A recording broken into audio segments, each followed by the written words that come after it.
Dizzy and Bird first met in July of 1940.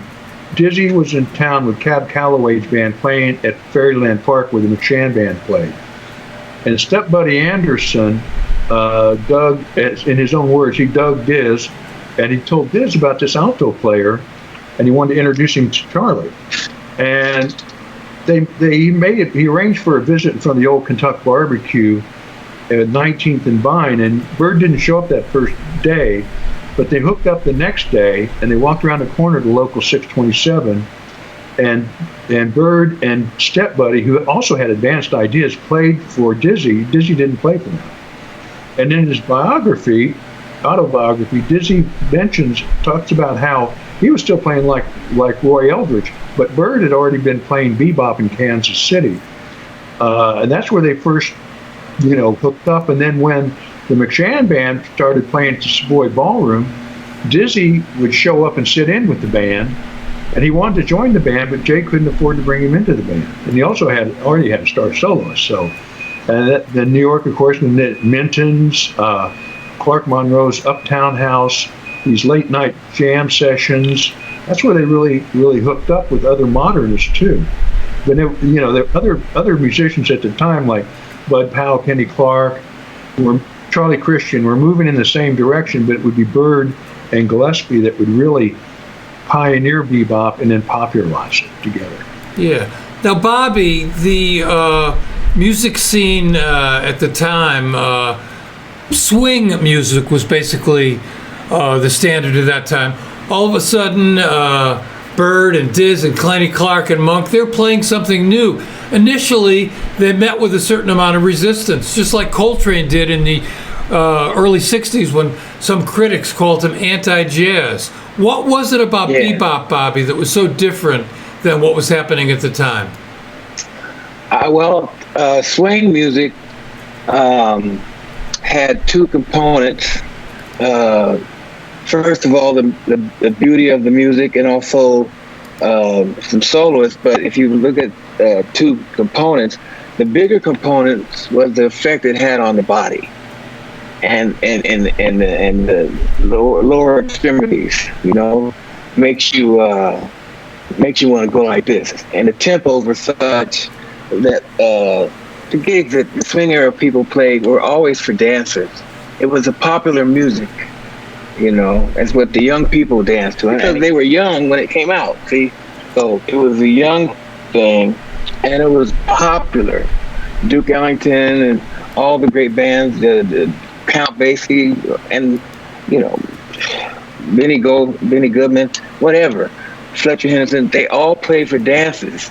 It was about dancing, and they would hear the music, but it was mainly about dancing. Bebop sped up the tempo. The harmonies got reworked. It was still swinging, but the two elements got switched. You still felt the swing in your body, they say, but their emphasis was on the ears. They went from the ears to the heart, and so it was more for listening. They made you listen. They would, if you were a musician or someone in the audience, your first reaction was from the ears. Like, what the heck are they doing? And I like that, or I don't like that, but it wasn't the first thing out of your body was, hey, let me get on the dance floor to this music, see? So it was music for listening. And I don't want to mistake that for being cerebral, although it is cerebral. It is a science. Bebop is the science of modern music, but it's still maybe the tempos and the intricacies, the rhythms, a little more complex, playing across the bar lines. This tempo against that tempo, and it was you had to listen, and it affected you that way. And from a non-musical perspective, was it harder to play bebop because of the complexities of the harmonics, Bobby? Yes, it was. And it also required more practice. Because another characteristic of swing era soloists, say for instance like Illinois Jacquet, Probably the most famous example I can give is when he had his hit on Flying Home. These cats, when they would play live, they would play that same solo every time they played, no matter where they were. Because the listeners, it was a hit, and it was pop music. And so these soloists that were famous soloists during that era, they played the same solos that they recorded live. And so that really didn't require much probing and practicing and tweaking and, hey, I'm tired of doing that solo tonight. I'm going to just go for it. They were much more regimented and disciplined in their approach. So their skill level, and even though they were all virtuosos in their own right and masters, but the skill level and the possibilities of the instrument were not really being encouraged throughout the community. Once you got your hit, you got your solo, and you're known for that. But then bebop came along, and every night was different.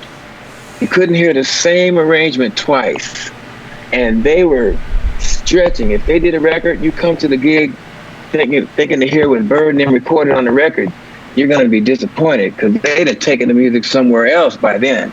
So the music started to get this momentum driven by these young men and women and striving and digging in deeper and moving forward. It was uncomfortable for a lot of folks in the swing era. It was very uncomfortable for them because you get to a certain level, you got it, you're done.